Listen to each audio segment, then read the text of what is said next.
Hello, good morning students. तो कल हम लोगों ने मैट्रिसेस का टॉपिक कंप्लीट कर लिया था, जिसमें एक छोटा सा टॉपिक रह गया है। ठीक, तो क्रैमर्स रूल, तो वो आज डिस्कस करेंगे। और क्वेश्चन कितने कर लिए हम लोगों ने? मैंने कितने करवाए वो बताओ। 20 तक कि 21 तक? 21 तक कराएं। ठीक, तो उसके बाद डिस्कस, जिसने कर लिए बहुत अच्छे, बाकी जिसने जो कुछ डाउट होगा वो भी डिस्कस हो जाएगा उसमें। ठीक, तो बचे हुए क्वेश्चन हम लोग कर लेंगे। आपको अभी समझ नहीं आएगा, कल परसों से जब नया चैप्टर चालू होगा तब से समझ में आएगा। ठीक, तो ये ऐसे ही निकाल दो, दोबारा रिवीजन में पढ़ लेना। ठीक, बाकी वीडियोस पढ़े आप, उससे पढ़ लेना, ना समझ में आए तो पूछ लेना। ठीक, टेंशन मत लेना कि अभी मुझे समझ ही नहीं आ रहा, समझ में आएगा, नया चैप्टर चालू होगा तब से। ठीक, तो सबसे पहले हम लोग एक काम करते हैं, क्रैमर्स रूल पढ़ते हैं। यूज कहीं नहीं है, क्योंकि इसकी बना देंगे एक शॉर्ट ट्रिक, जिसकी वजह से क्वेश्चन आपको सॉल्व करने नहीं है इससे, फिर भी देख लो, बाय चांस कभी आ जाए इसलिए। तो क्रैमर्स रूल बड़ा बहुत है ना, इसलिए थोड़ा दिक्कत होता है इसमें। सबसे बड़ा एक डिटर्मिनेंट यूज करना है, जो हम लोगों ने पढ़ा था। क्या होता है डिटर्मिनेंट? क्या होता है डिटर्मिनेंट? होता है पहली बात तो मैट्रिक्स होती है जो, वो एक कैपिटल लेटर्स डिनोट होती है, और जब इसमें ऐसे करके दो लाइन हो जाती है तो ये क्या हो जाता है? एक डिटर्मिनेंट हो जाता है। फाइंड कैसे करते थे कि अंदर कुछ भी हो, जैसे कि ए बी सी डी, बस क्रॉस मल्टीप्लाई आपस में कर देंगे। ठीक, A D minus B C, ये हमारा हो जाता था डिटर्मिनेंट की वैल्यू। और इसमें हमने दो प्रॉपर्टी पढ़ी थी, अगर डिटर्मिनेंट की वैल्यू इक्वल टू 0 आ जाएगी तो ये एक सिंगुलर डिटर्मिनेंट हो जाएगा, सिंगुलर मैट्रिक्स। और अगर एक मैट्रिक्स डिटर्मिनेंट की value is not equal to 0 आएगी तो ये एक होगा नॉन सिंगुलर मैट्रिक्स।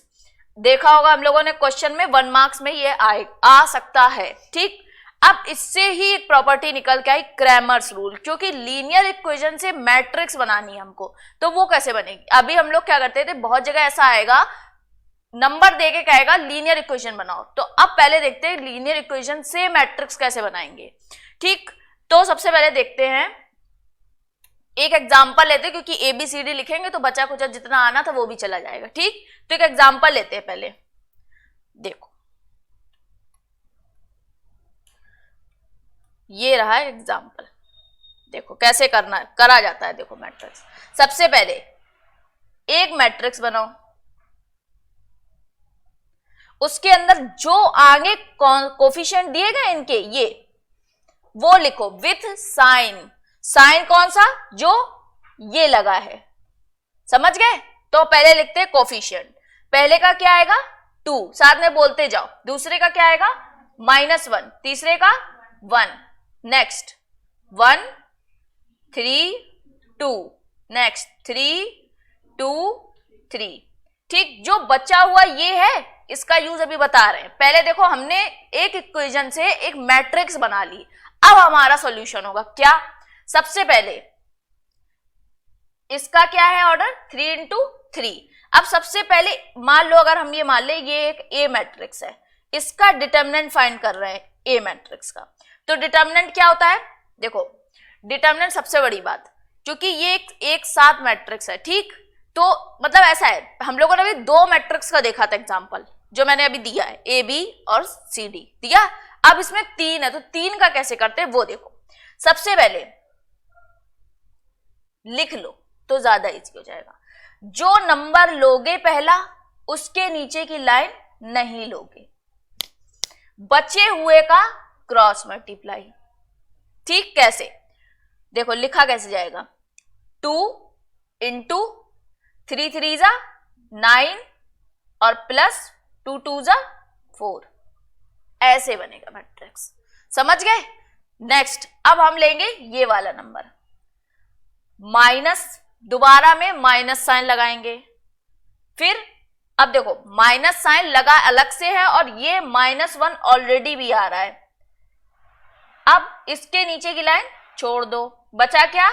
ये बचा, क्या हुआ? 3 2 जा, या डायरेक्ट 6 लिख लो, और प्लस 3 1 जा 3। समझ में आया किसको किसको लिया है हमने सिर्फ उसके नीचे के एलिमेंट्स को छोड़ दिया, बाकी 2 को क्रॉस मल्टीप्लाई कर लिया।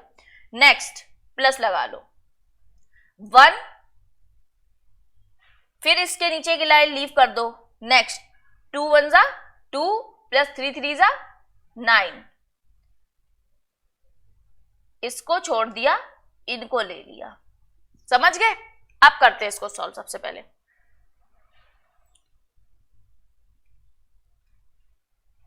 इनको ऐड कर लो, ठीक।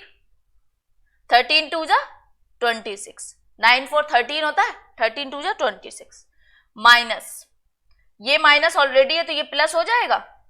अब 6 3 9 और 9 1 जा 9 और प्लस 9 2 11, 11 1 जा 11। सॉल्व कर लो, ये हो गया 20 20 46। तो ये किसका हमने निकाला? ये हमने निकाला डिटर्मिनेंट पूरे ए मैट्रिक्स का। अब देखो कि ये जो बचे हुए 4 12 और 16 था, ये कैसे निकलेगा। देखो ये ऐसे निकलेगा। पहले हम लोग निकालेंगे A1 मैट्रिक्स। देखो इसको लिखा कैसे जाएगा, सबसे पहले ये देखना जरूरी। देखो A1 लिखा है तो 1 कॉलम पूरा छोड़ दो, ये हमने छोड़ दिया एरिया, और बचे हुए एलिमेंट लिख लो। देखो कैसे, -1 1 3 2 2 3, ये लिख लिया। A1 में हमने पहली वाली लाइन पूरी छोड़ दी। अब देखो A2 कैसे निकलेगा। A2 में हम क्या कर देंगे, दूसरी लाइन पूरी छोड़ देंगे। ये डिटर्मिनेंट फाइंड हो रहे हैं, ठीक। A2 में दूसरी लाइन छोड़ देंगे, बचे हुए एलिमेंट लिख लेंगे।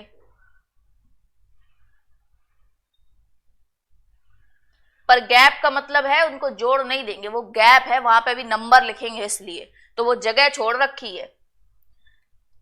और एक निकालेंगे A3।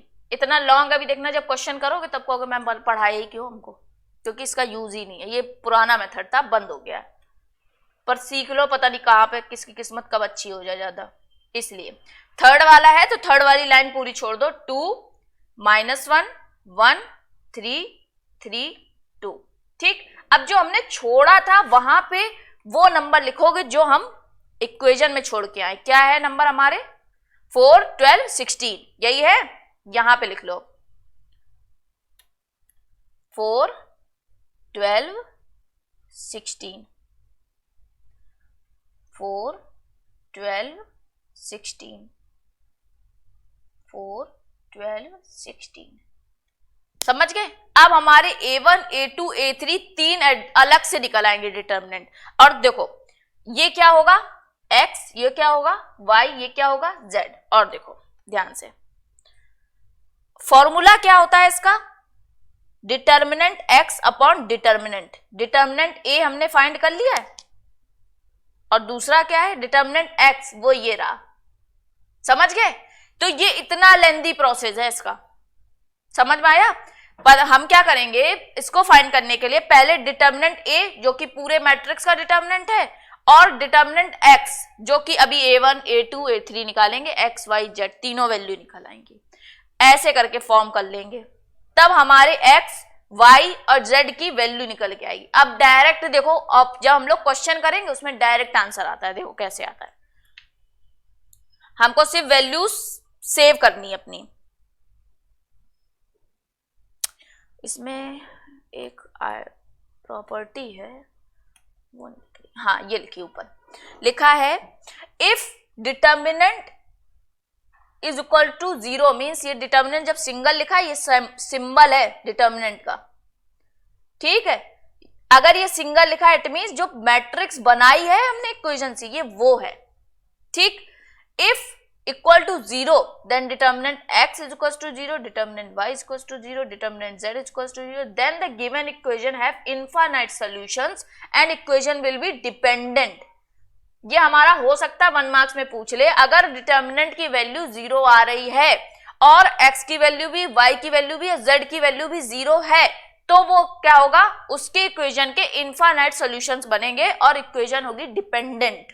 समझ गए? सिर्फ 1 मार्क्स का आ सकता है कि उसके सॉल्यूशन होंगे इनफाइनाइट और इक्वेशन होगी डिपेंडेंट, ठीक। नेक्स्ट देखो, अगर डिटर्मिनेंट की वैल्यू 0 है और एटलीस्ट किसी एक की वैल्यू 0 है, इन तीनों में से किसी एक की वैल्यू 0 है, लेकिन एक की ही है, बाकी कोई नहीं, और बाकी 0 होंगे नहीं, then the equation will have solution and the equation have no solution and equation are said to be inconsistent. ये एक नंबर क्वेश्चन ऑलरेडी है तुम्हारी एक्सरसाइज में भी लिखा है, जहां डिटर्मिनेंट की वैल्यू 0 आए और किसी एक की वैल्यू 0 हो सकती पर बाकी दो की नहीं होगी, तब क्या होगा, उसके सॉल्यूशन होंगे और वो इक्वेशन जो मैट्रिक्स है वो इनकंसिस्टेंट होगी। सिर्फ 1 मार्क्स का तुम्हें ध्यान रखना है, इनकंसिस्टेंट, जिसमें डिटर्मिनेंट 0 होगा पर बाकी बच्चे में से किसी एक की ही वैल्यू 0 होगी।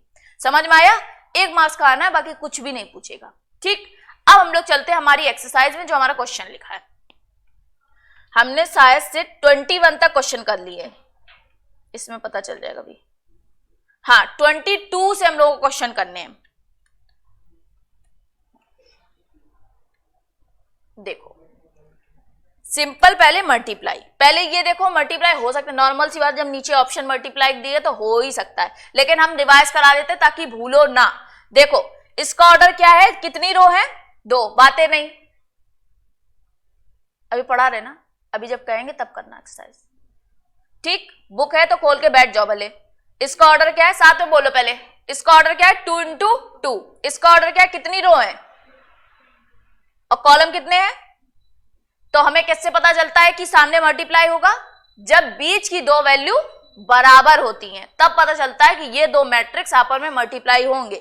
जैसे ये 2 और ये 2, इससे ही पता चल रहा है कि ये मैट्रिक्स मल्टीप्लाई होंगे। अगर ये 4 ऑप्शन की जगह एक नन ऑफ दीज भी होता और अगर ये मैट्रिक्स का ऑर्डर चेंज होता तो हम जबरदस्ती का मल्टीप्लाई नहीं करते, सबसे पहले मल्टीप्लाई पहले चेक करना पड़ेगा कि ये बीच में इक्वल है कि नहीं। अगर इक्वल है तभी मैट्रिक्स आपस में मल्टीप्लाई हो सकती है, और जो मैट्रिक्स रिजल्टेंट आएगी उसका ऑर्डर क्या होगा वो भी यही बताएंगे जो बाहर है। तो उसका ऑर्डर क्या है, 2 into 3 का ऑर्डर बन रहा है। देखो नीचे ऑप्शन 2 into 3 है, 2 रो और 3 कॉलम, और ऑर्डर में पहली होती है रो और दूसरा होता है कॉलम। ध्यान रखना, मल्टीप्लाई करेंगे तो अगर मल्टीप्लाई होगा तभी मानेंगे जब बीच के दोनों ऑर्डर बराबर होंगे, और जो रिजल्टेंट आएगा वो वही ऑर्डर का होगा जो किनारे के दोनों है। समझ गए? देखो अब करते हैं हमारा मल्टीप्लाई। सबसे पहले देखो मल्टीप्लाई कैसे होता है, एल शेप में होता है, जिसे नहीं आता वो सीख ले थोड़ा थोड़ा। देखो एल शेप में होता है, ऐसे एल बनेगा और ऐसे एल बनेगा, 2 एल बनते हैं बस। देखो पहले एक्स का पहले से, वाई का दूसरे से, समझ में आया? सबसे पहले x फिर प्लस एक्स वाई, यही आएगा। ठीक, ध्यान से देखो, दूसरा फिर x का इससे और y का इससे, l ही बन रहा है। कैसे बन रहा है l, देखो अब l कैसे बन रहा है, इस पे आ गया l, आ गया। देखो x का 2 से 2x हुआ और प्लस y का y से y स्क्वायर हुआ। नेक्स्ट अब देखो ये l शिफ्ट होके आया इधर, क्या हुआ, 3x प्लस yz। अब हम चलते हैं नेक्स्ट। देखो नेक्स्ट हमारे l बनेंगे ऐसे, क्या है, 2 का 1 से 3 का y से, तो 2 प्लस 3x। फिर नेक्स्ट देखो यहां पे शिफ्ट होके आ गए, 2 2 जा 4 प्लस 3y, नेक्स्ट 2 3 जा 6 प्लस 3z। ऑप्शन चेक कर लो, ऑप्शन नंबर बी। समझ में आ गया मल्टीप्लाई कैसे होता है? l बनेगा, ऐसे ऐसे शिफ्ट करते जाओगे, नीचे से l बनेगा, ऐसे ऐसे शिफ्ट करते जाओगे, बस ये ध्यान रखना। नेक्स्ट देखो क्वेश्चन नंबर 23। सबसे पहले ऑर्डर चेक करो, आदत में ले आओ ये चीज, ऑर्डर चेक करो, 3 into 3, इसका मतलब सब कुछ 3 जो बनेगा वो भी 3। अब देखो मल्टीप्लाई, ये इससे 1 into 1 प्लस 0 प्लस 9 हुआ। अब एक काम और भी कर सकते हो, जरूरी नहीं पूरा मल्टीप्लाई करो। तुमने क्या देखा, 10 आ रहा है पहला ऐड करके, पहले चेक कर लो ऑप्शन में 10 10 10 10। अब एक काम और भी कर सकते हो, मल्टीप्लाई करते जाना और ऑप्शन चेक करते जाना। ध्यान से देखना, दूसरा कर रहे हैं, देखो 1 इंटू 3 ये हुआ, प्लस -2 इंटू 2 -4 और 3 जीरो जा 0, -1 दिख रहा है ऑप्शन नंबर ए। तुम्हें कुछ करना ही नहीं पड़ा मल्टीप्लाई, समझ लो। हमें वहां टाइम भी बचाना है, हमें पेपर पूरा करना है भैया, पूरा मैथ्स का ही करके हमको नहीं 30 मार्क खान बन जाना है वहां पे, समझ गए। पूरा एग्जाम पेपर करना है, जब हमको दूसरे ही उसमें चेक करके पता चल रहा है ऑप्शन नंबर ए आ रहा है, तो हम क्यों पूरा मल्टीप्लाई करके टाइम वेस्ट करें अपना। समझ में आया, एक एक मल्टीप्लाई करते जाओ, एक एक चेक करते जाओ। और देखो तीसरा क्या करते हैं, देखो तीसरा, देखो यहां पे आते हैं, 5 1 जा 5 प्लस माइनस हुआ 4 2 जा 8 और प्लस 15, कितना हुआ 20, 20 में से 8 गया 12 आया। देखो इसमें ये 12 है और किसी में 12 नहीं है, समझ गए। हमारा ऑप्शन नंबर ए बिल्कुल कंफर्म हो गया, क्योंकि नन ऑफ दीज दिया ही नहीं गया। अगर नन ऑफ दीज दिया होता ना तो एक दो और मल्टीप्लाई करके चेक करते, तो हमें पूरा करना पड़ता। ऑप्शन जहां क्लियर दे दिया जाए ना, वहां पे तो एक एक करते जाओ, चेक करते जाओ। हमें दूसरे में ही पता चल गया ऑप्शन, तो हम बिल्कुल भी आगे करेंगे नहीं, टाइम वेस्ट अपना। नेक्स्ट देखो 20 नंबर क्वेश्चन, 24, 2 इंटू 3 और 3 इंटू 2 सेम है, कोई दिक्कत नहीं, 2 इंटू 2 का ऑर्डर बनेगा। देखो -6 -1 और +9, ठीक। नेक्स्ट देखो 3 3 जा 9, ये देखो माइनस माइनस प्लस हो जाएंगे, ठीक। सेकंड का सेकंड से -0 हो गया, ये सीधे ही +0 हो गया। नेक्स्ट देखो प्लस का 3 आएगा, आया।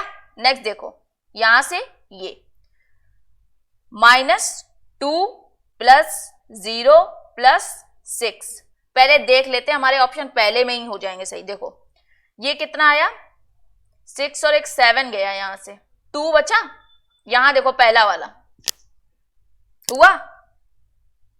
हमें तो अंक करने ही नहीं था, हमने फालतू में टाइम वेस्ट कर लिया अपना।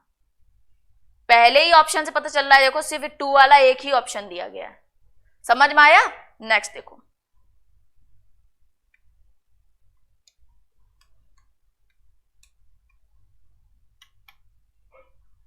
देखो लिखा है 25 क्वेश्चन नंबर, देखो लिखा है 3 1 2 2 0 4 बी की और दिया गया, if find B does B A exist. देखो कैसे, पहले देखो ए बी बन रहा है 2 इंटू 3 ये है, और 3 इंटू 4 ये है, ए बी तो बन रहा है। अब बी ए में ऑर्डर क्या हो जाएगा 3 इंटू 4 और 2 इंटू 3, यही तो होगा। हमने यहां पहले बी लिख लिया, दूसरी बार तो ये लिखेंगे, तो ऑर्डर भी तो उसी हिसाब से लिखा जाएगा। बीट्स का इक्वल है नहीं, तो इसका क्या पता चला, ए बी तो है पर बी ए नहीं हो सकता, ठीक। ए बी एग्जिस्ट पर B A not exist, option A. Next, तो हम यहां पे चेक करके नहीं देखेंगे कि हम मल्टीप्लाई करके चेक करना है, सीधे ऑर्डर चेक करो, इसीलिए बताया गया है।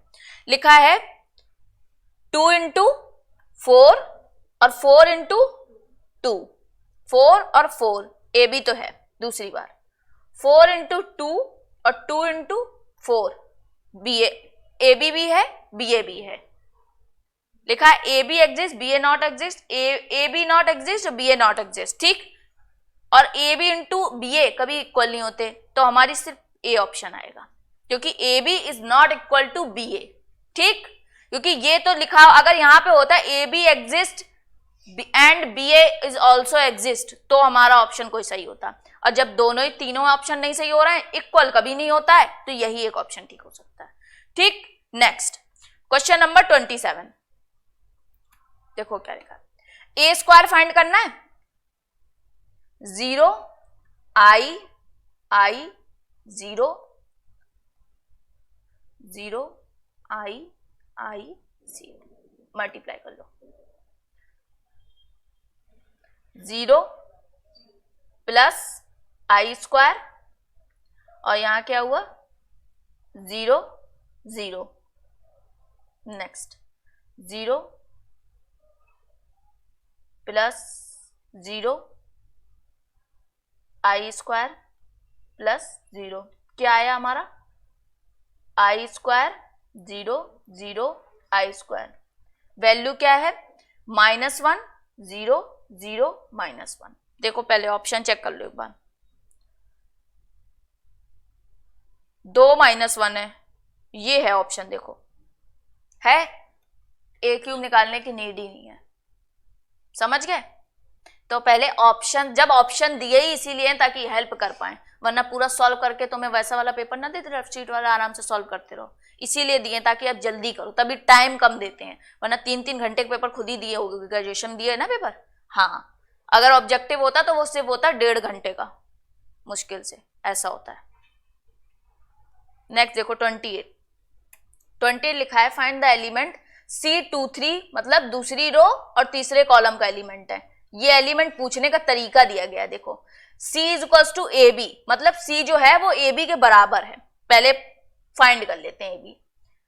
AB क्या होगा, नॉर्मल सा मल्टीप्लाई करते हैं। देखो पहले देखो ऑप्शन अलग अलग है कि नहीं है, -1 12 11 7 8 5 -5 5 5 5, ठीक, कर ही लो, ज्यादा फायदा है। देखो सबसे पहले ऐसे हुआ, 2 1 जा 2 प्लस -3 प्लस 0, 2 3 जा 6 प्लस 3 2 जा 6 प्लस 0 0 3 8, नेक्स्ट 1 -2 और 0, ऐसे बन रही है लाइन, समझ रहे हो ये चीज।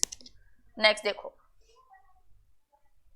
3 4 0, नेक्स्ट 0 2 6, ऐसे हो गया। 1 -1 0 3 2 0 0 1 4, ऐड कर लो, -1 आया, 12 आया, 11 आया, -1 आया, 0 आया, 7 8 5 5, देख लो कौन सा ऑप्शन ठीक है, ऑप्शन ए ठीक है। ठीक, अब इसमें कह रहा है दूसरे रो का तीसरा नंबर, तो दूसरे रो का तीसरा नंबर 8। एक बार ऐसा नहीं कि ऑप्शन नंबर ए लगा दोगे, क्योंकि ध्यान देना, हो सकता है ये एक ऐसा ऑप्शन और भी दिया हो, जरा चेक कर लो, नीचे वाला दिया तो है, इसका सेम नीचे दिया है ना, क्योंकि हमको चेक करने ये, इसीलिए मैंने कहा इसने कुछ अलग ही दिया, इसीलिए। दूसरा देखो 3 रो का दूसरा, तो तीसरी रो का दूसरा 5, देखो ये गलत हो गया, समझ गए। अब ऑप्शन नंबर बी करेक्ट हो गया। फिर भी एक बार देख लो भाई, एक और ऑप्शन तो नहीं दे दिया मैचिंग का, नहीं दिया, अब कोई नहीं दिया, समझ गए, तो ऑप्शन नंबर बी हो गया हमारा। क्वेश्चन नंबर 29, देखो क्वेश्चन नंबर 29, अब आया क्रैमर्स मेथड।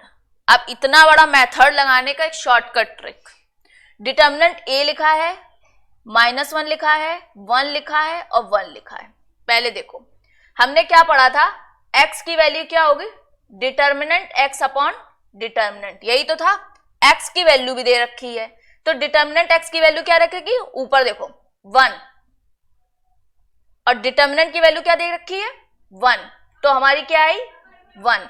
चेक करो ऑप्शन, ये इन दोनों में होगा, -1 तो नहीं है, तो ये दोनों ऑलरेडी गलत हो गए। नेक्स्ट देखो determinant y upon determinant is equal to y की वैल्यू, डिटर्मिनेंट y की वैल्यू क्या है -1 और डिटर्मिनेंट वैल्यू 1, तो क्या आई -1। वैल्यू देखो -1 चलो z की देखते हैं। z is equal to determinant z upon determinant. Determinant z की वैल्यू क्या है 1 और डिटर्मिनेंट वैल्यू 1, तो हमारी क्या आई 1, ऑप्शन नंबर सी। समझ गए? इतना बड़ा मेथड ना करके हमने सीधे ऑप्शन से ऑप्शन लगा लिया।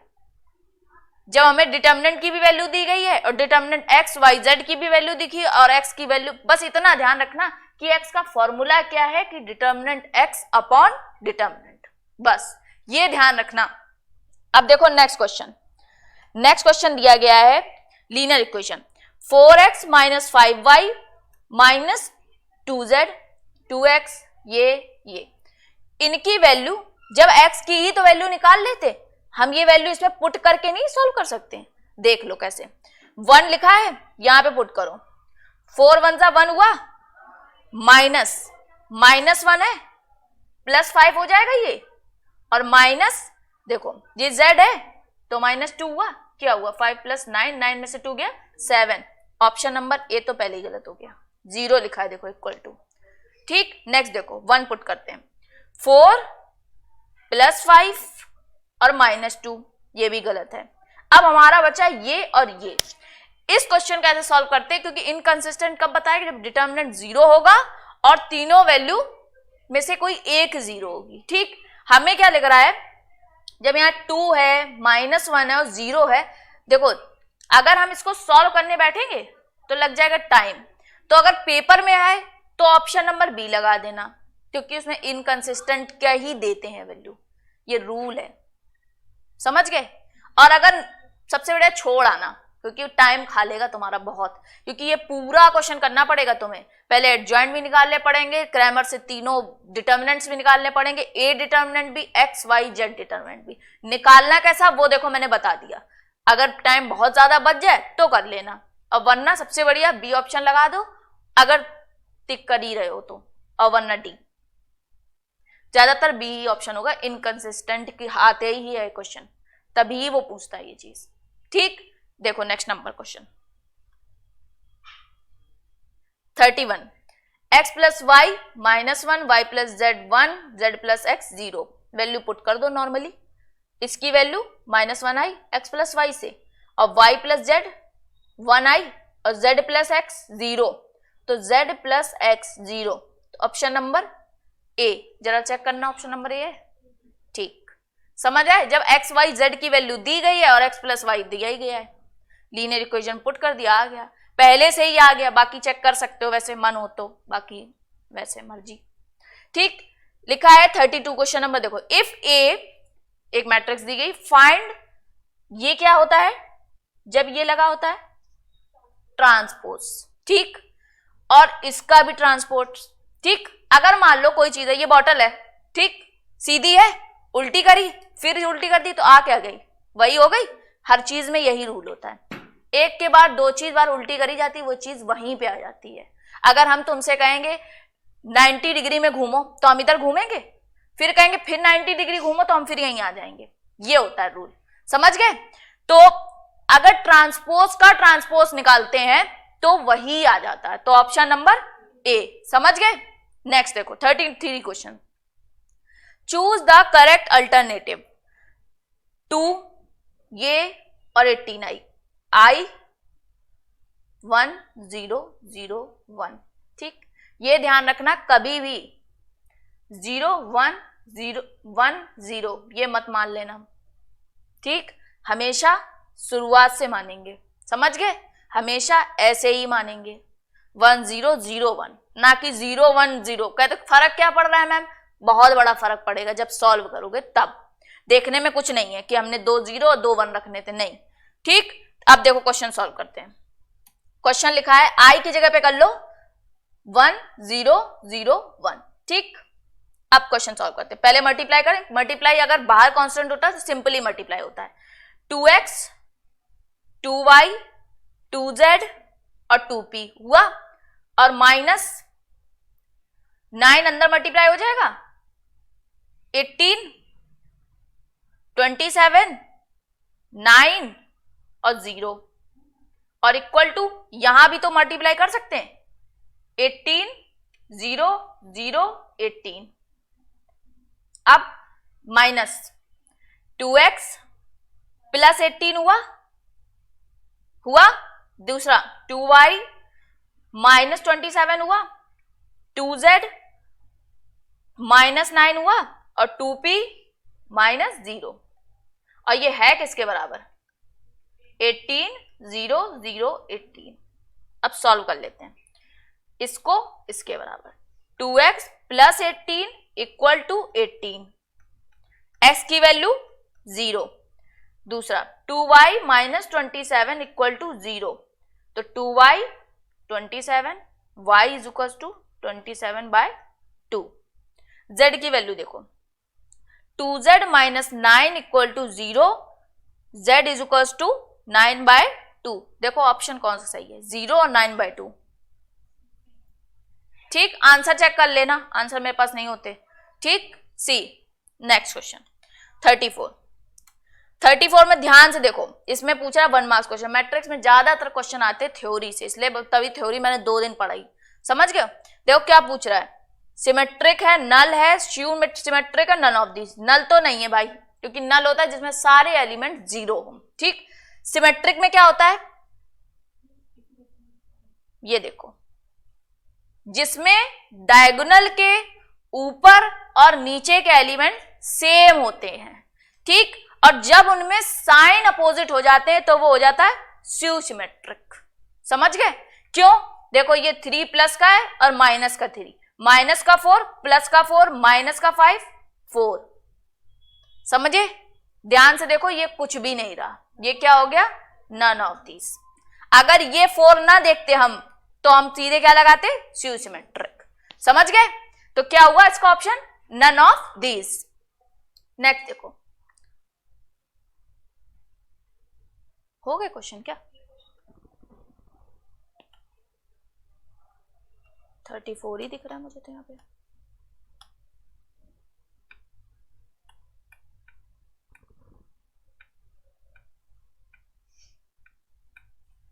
हाँ, बीच में पेपर पढ़े।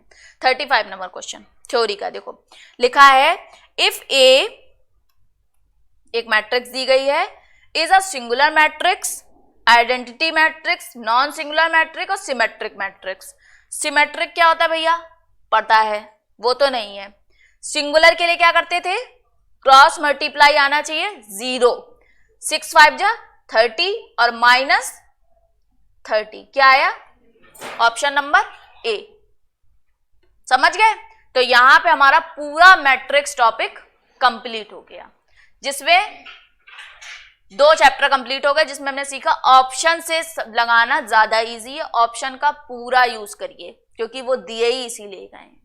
ठीक, सॉल्व करके कोई नहीं देखने आ रहा कैसे सॉल्व किया था, जो जल्दी आता हो वही करो सबसे पहले। ठीक है, तो हमारा यहाँ पे पूरा सेकेंड चैप्टर कंप्लीट हो गया, इक्वेशंस, जिसमें 2 यूनिट थी, पहला था इक्वेशन, दूसरी थी मैट्रिसेस।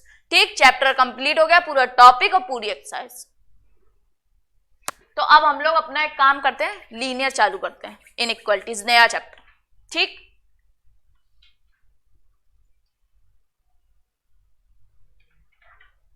तो आज के लिए इतना ही, फिर देखते हैं लीनियर। ठीक।